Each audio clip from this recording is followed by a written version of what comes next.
Welcome back. Today we're going to compare the new 16-inch MacBook Pro with its predecessor. Starting with the old, we have the 2019 16-inch MacBook Pro with a 9th gen 8-core Intel Core i9 processor, the AMD Radeon 5500M GPU, and 16 gigabytes of RAM. And onto the new, this is the 16-inch MacBook Pro with the M1 Max processor. It has a 10-core CPU, a 32-core GPU, a 16-core neural engine, and 32 gigabytes of unified memory. So right off the bat, you can see that this year was a big shift in design for the MacBook Pro. Personally, I think it went from form over function back to function over form. The old MacBook Pro really felt like it was designed with the intent of being as small as possible while still having a ton of power. So that's why you have this tapered shape, which really lets it thin off to the edges, making it feel a lot slimmer than it really is. And I feel like that design intent went out the window with these new MacBook Pros. They are unapologetically hefty, and they are meant to be mobile powerhouses, which they so far they seem like they are. And along with a little more thickness, you're also getting more ports. The old MacBook Pro 16 had 4 Thunderbolt 3 ports, and I really like USB-C because you can adapt it to everything and it also works for power delivery.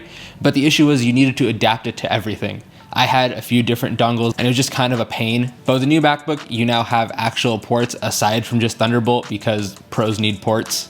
You have 3 Thunderbolt 3 ports, an HDMI port, the SD card slot, and MagSafe. It's so nice to be able to take an SD card right from a camera and plug it right into a laptop, or just be able to plug an HDMI cable right into the laptop without having to find an adapter for it. And bringing back MagSafe was great because it's just, magnets make everything more fun. But moving inward, you now have a black anodized keyboard well on the new MacBook, which I don't think provides any functionality, but it does sure look cool. But speaking of functionality, there isn't a touch bar anymore. You now have full height function keys just like the Magic Keyboard. Personally, I'm gonna miss the touch bar. I did like it. I thought it was pretty useful. You can check out my video right here about how I used the touch bar to create custom shortcuts using Automator. And the keyboard itself is pretty similar to the old MacBook Pro. I don't think anything changed there. It's still a good typing experience. It's one of my favorite laptop keyboards to use. But around both of these keyboards, you have these massive speaker grills. Now, the old 16-inch MacBook Pro already had really good speakers, and according to the internet, the new one has even better speakers, but to me, they both sound really good and I really like using them. So any improvement on the speakers was really just to increase that giant lead that they already had on other laptop speakers. And moving upward from there, we have the screens, and both of these laptops have amazing screens. They look fantastic. The old 16-inch was originally a redesign from the 15-inch, where the bezels got slimmed up to fit that larger screen in a similar size body. I've spent so much time editing and working on this screen. It still looks really good even 2 years later. I love using it. Also, despite maxing out at 500 nits, it is a pretty bright display.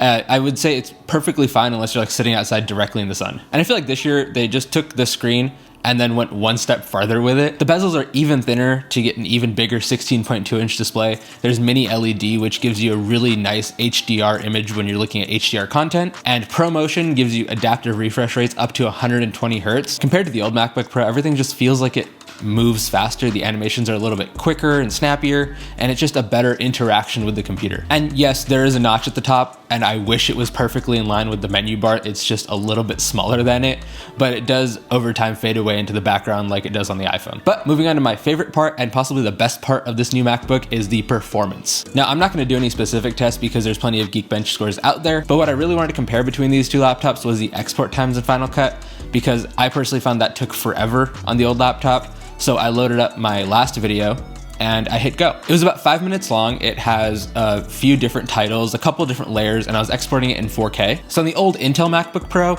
this took 28 minutes and 41 seconds to export. Now the fans on this one started to sound like a jet engine taking off at about 10% of the export done.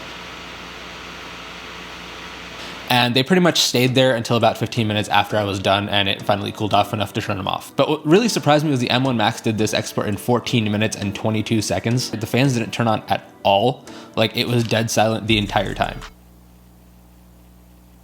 And one thing I noticed on the old MacBook Pro was that it would get unbearably hot.